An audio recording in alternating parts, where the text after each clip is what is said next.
This is what I had to do to stop hating myself and learn to love myself. This might just be my most important video yet. For those of you who have been with me since around this time last year, you've pretty much seen it all. You probably know more about me than some of my closest friends, to be honest. I don't know if that's a good or a bad thing. I was down tremendous last year, starting around March. Girlfriend breaks up with me. I put all my self-worth on our relationship. As a result, I get extremely depressed and start hating myself, can't escape my own thoughts, decide to move out, work on myself, and life becomes something incredible. I have never experienced this drastic of a change in personality in just 1 year in my entire life. And it's led me to be the happiest that I've ever been and the most that I've ever loved myself. So today I want to share with you what's changed in this past year. All of the things that I did and didn't do to get to this point where I feel so good about myself on a consistent basis. Because everybody watching this deserves that. They deserve to love themselves. Okay, listen up. Before we start, I need to make this abundantly clear to you. What I'm going to share with you is what's worked for me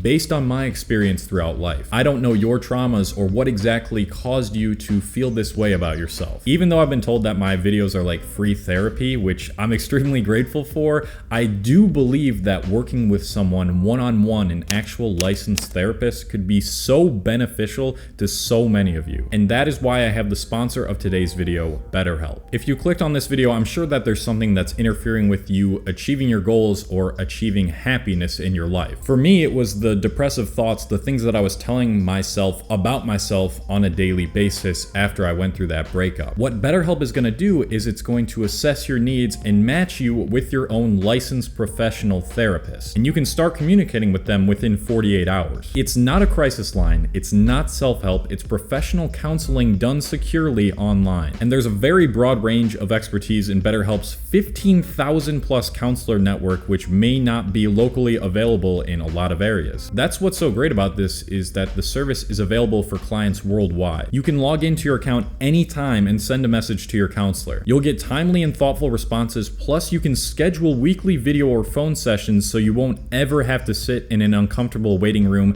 as with traditional therapy, which I know pretty much nobody likes. BetterHelp is committed to facilitating great therapeutic matches, so if need, it's easy and free to change counselors. And the great part about it is it's more affordable than offline counseling, and financial aid is available. BetterHelp and I really want you to start living a happier life today. You don't deserve to be feeling this way that you are. You can visit betterhelp.com/Cole, that's better HELP, to join the millions of people taking charge of their mental health with the help of an experienced professional. And there's a special offer for listeners on my channel, Cole Hastings. You can get 10% off when you go to betterhelp.com/Cole. So please do yourself a favor and go check out BetterHelp and get a licensed professional therapist. The link is in the description. All right, so to start off this video, I want to get a little vulnerable and talk about something that recently happened to me or came up within me. About a month ago, I'm not really sure what happened to me, but I found myself slipping back into watching adult websites once every couple days. I know it's been so long since I've done that shit. Keep in mind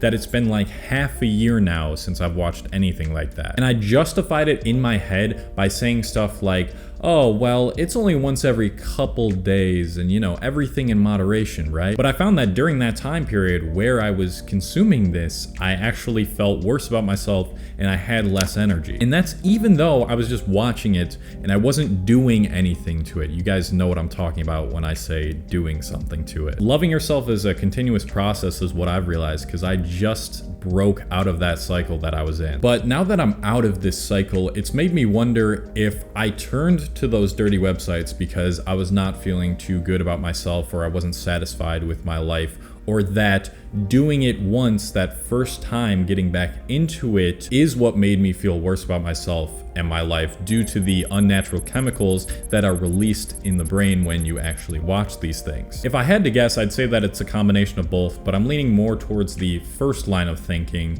and I know that so many of you right now are struggling with this exact same situation, or at least something close to this. If you find yourself turning to destructive behaviors that you know aren't good for you, but you do them anyway, it's a clear indication that you don't fully love yourself in some area. area. With that being said, yeah, sometimes you slip up, but even if you do slip up, if you do fully love yourself, then it won't be a big deal because you'll just brush it off and be like, I love myself too much to dread over this and to make a big deal out of it. Because a lot of people make a big deal out of like relapsing in anything or falling back into bad habits, but everybody does that every once in a while, even the people who fully love themselves. It's just that the people who fully love themselves don't identify with that and then just let it take over their lives. And that is the stage that I want you to be in by the end of this video. So this is what I've been doing and constantly reminding myself for the past year of my life, and this is what I want you to do too. I want you to completely clear your mind, unlearn everything that you've been told about yourself. Because somewhere down the line in your life, most likely when you were a kid, someone else tried to define who you were, what you should value, and how you should feel about yourself. It wasn't you, your true loving self, that did this. And as a kid, we believe practically anything our teachers or our parents tell us because we don't know any better. We have no conception of what's right or wrong or true or false, and we don't have the capability to question whether these things are really true about ourselves. Honestly, the majority of the population right now, whether kid or not, doesn't know how to think for themselves. So what really happened was this. Based on your parents' upbringing, they told you how the world works, how you should act, what's cool and what's not cool, what you should value, and we all agreed on this. Since a young age, you've been programmed to feel a certain way about yourself and the world and how everything works. If you don't have a lot of friends, a significant other, money, if you're not good looking, etc., you don't deserve to be happy and love yourself. But this isn't usually said concretely. It usually goes over people's heads because it's portrayed by action.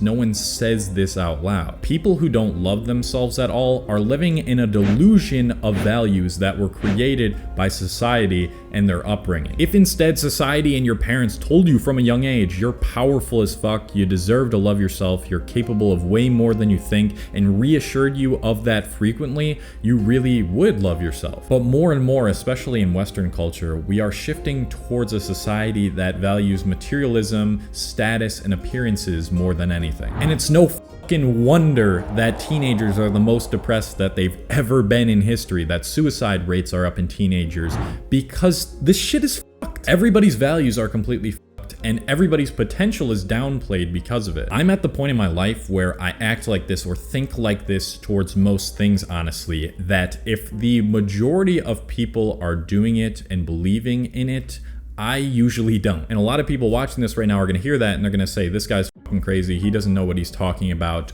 But compared to my emotional well-being and happiness and loving myself levels, compared to like nearly everybody else my age or a little bit younger than me, I am a lot happier than the average person. So am I really wrong if I don't want to fit in with the crowd and do what the majority is doing right now? And what the majority is doing right now is making them fucking miserable? Sorry, I had to do that. If you're at this point in your life where you feel really awful about yourself, it is in your best interest to question everything you've been told about life. Now, once you do this, it's very important to remain humble and not develop narcissistic tendencies. Some people I know have realized this and realized their capabilities, and they're so drunk on their own ego that they think they're better than everyone else and no one matters but them. So don't go that far off the deep end. I started doing this and believing this and questioning things my sophomore year of college, but I didn't really get to fully realize and actualize this until I moved out of my parents' house. Because this was the time that I started to spend most of my time completely alone. And this was the next step in really loving myself. I spent extended periods of time alone until I was completely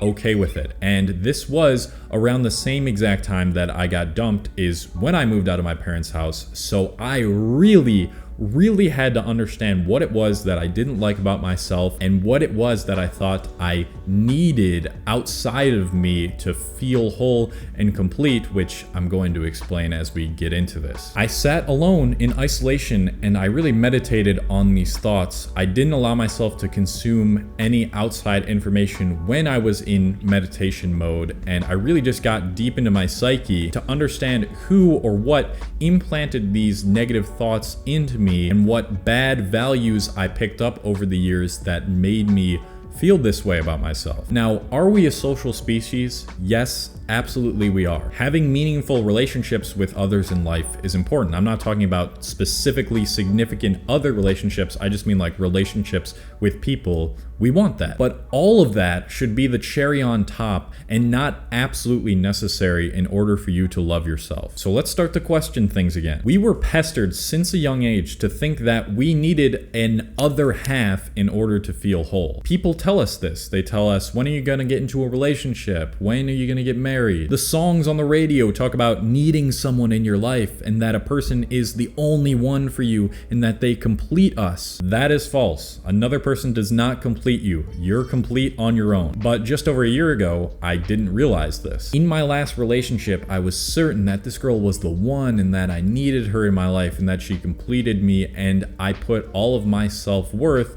on her in our relationship. And so when she dumped me, my entire world fell apart and I got depressed, and I will never ever think like that again. And you sure as shit shouldn't either. Another person does not complete you. If you truly love yourself, you'll be completely comfortable with spending long periods of time alone because you'll be in good company, which is with yourself. And by no means is this an easy process, nor is it quick. It took many, many months for me to get to this point, but I just had to suck it up and face the harsh truth, which I realized during those extended periods of time alone, and that is that nobody's gonna have your back like you do. Nobody is gonna take charge of your physical or mental health but you, and no one can save you but yourself in the end. I'm just here to show you what you're capable of doing. And so I really understood this and I internalized this and I asked myself, what do I need to do and how do I need to feel on a daily basis to really love myself consistently? Well, if you've ever been in love with someone or really cared about someone, think about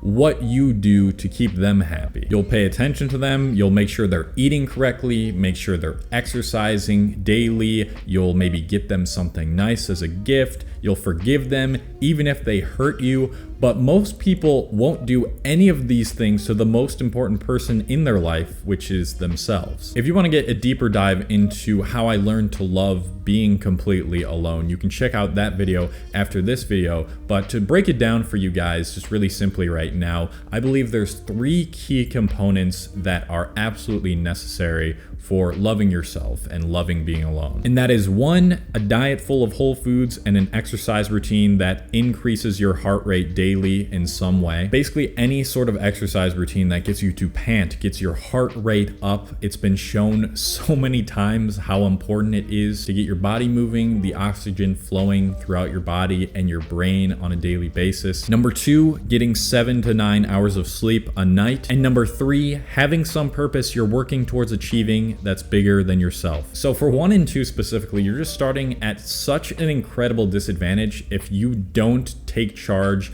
of your health and fitness as well as your sleep. Like, don't expect to ever love yourself if you don't get these things figured out. By this point a year ago, I had the sleep and diet and exercise thing down pretty well, but I still wasn't fully confident and happy in myself because I didn't really have that thing that I was very, very good at, that I was better than most people at. In my purpose and my meaning that I gave my life, no one else gave it to me. You gotta give yourself and your life its meaning. I've said that in previous videos. I just wasn't like super good at it. Personally, I do believe that becoming really good at something and working on something for years is pretty necessary to fully love yourself. And that's why I also think so many teenagers go through like sad and depressing stages during this time before they get to adulthood, because I've found that life for some people, for people who actually get to the point in adulthood to love themselves, this is what their life kind of looks like. They start off as a kid happy as hell and they love themselves. Then they get influenced by the media and teenage immaturity and superficiality and start to dislike themselves.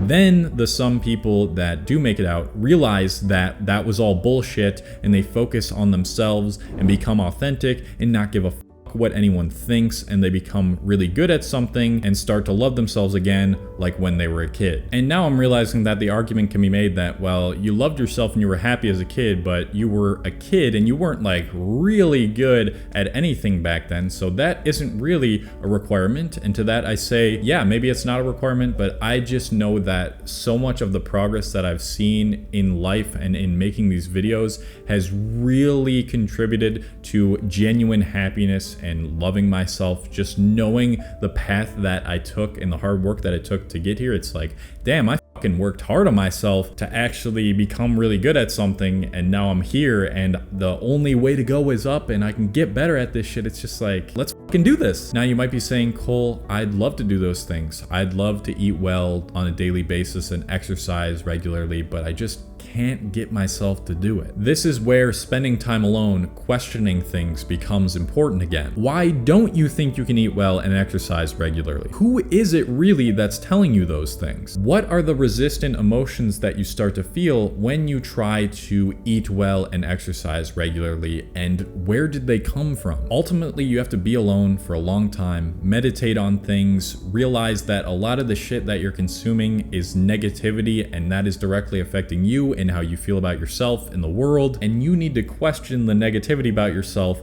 that you've been led to believe. Those answers are going to look differently for everybody. So do the work that is necessary, be alone, fuck what everybody is saying in the media and all your friends are saying about you and what you're worth and all that shit. Screw it. Doesn't matter. And if after all of that you still are having issues and I didn't help you at all, then yeah, try therapy. Try going to one-on-one therapy online with BetterHelp. I think that can definitely help so many people more than I can help people. So thank you guys, and thank you to all the patrons on this channel on Patreon. If you don't know what this is, it's a platform I'm putting out exclusive videos and podcasts you can't find anywhere else. The link is in the description to that, and that's it for this video. I love you guys so fucking much. I love me too, which is cool, and everyone should feel the same way. And I'm heading out. Have a good rest of your day or night.